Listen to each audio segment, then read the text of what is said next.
বন্ধুরা, এখন আছি বসতপুর ২ নম্বর কলোনি সরকারি প্রাথমিক বিদ্যালয়ে। তো আসলে এখানে চলতি পথে থামলাম, তার কারণ হচ্ছে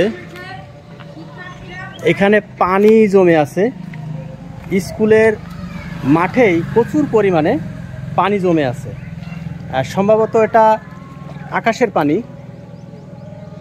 আকাশের যে বৃষ্টির পানি, সেই বৃষ্টির পানি এখানে অনেক জমে আছে।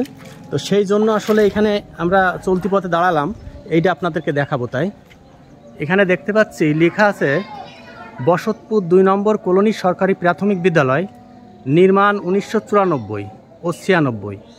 এখানে ব্যয়ের বিষয় লেখা আছে, তখন আসলে ২.৫ লক্ষ টাকা খরচ হয়েছিল। বাস্তবায়নে স্থানীয় সরকারি ও প্রকৌশলী অধিদপ্তর শাসা যশোর।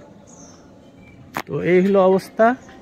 এখানে আসলে প্রচুর পরিমাণে বন্যার পানি জমে আছে। বন্যা বা আকাশ বন্যা, আকাশের যে বৃষ্টির পানি হয় সেই পানি আসলে এখানে জমেছে। এখানে দেখতে পাচ্ছি এখানেও আসলে জমেছিল, এখন অনেকটা হয়তো পানি নেমে গেছে বা কমে গেছে।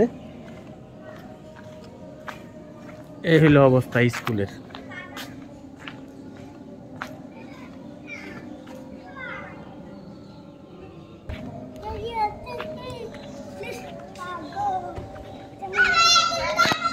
অবশ্য বসতপুর শার্শা থানার অধীনে। তো এই বসতপুর কলোনি সরকারি প্রাথমিক বিদ্যালয়ের মাঠ আপনারা দেখতে পাচ্ছেন। এই মাঠে আসলে প্রচুর পরিমাণে আকাশের পানি জমে আছে, আকাশ বন্যার পানি জমে আছে, সেটা আপনাদের দেখাচ্ছি।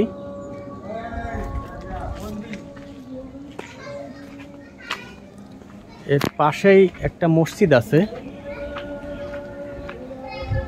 এই বসতপুর ২ নম্বর কলোনি মসজিদ এটা। এই যে মানে এই যে স্কুলের মাঠে যে পানি জমে আছে, এই অবস্থায় কি শিক্ষার্থীরা কি শিক্ষা নিচ্ছে? স্কুল চলছে, এই অবস্থায় ক্লাস চলছে। ও আচ্ছা, আপনার বাসা এখানে? ও, তো আপনারা দেখছেন আসলে এই যে কলোনি বসতপুর ২ নম্বর কলোনি প্রাথমিক বিদ্যালয়ের আসলে মাঠ দেখালাম। এখানে প্রচুর পরিমাণে দেখেন আকাশ বন্যার পানি জমেছে, এটাই দেখাচ্ছিলাম। তো আসলে এখানে স্থানীয় এক কাকা পল্লী চিকিৎসক, তিনি আমার জানাচ্ছিলেন যে আসলে এই অবস্থায় এই স্কুল নাকি চলছে বা শিক্ষার্থীরা আসলে শিক্ষা নিচ্ছে।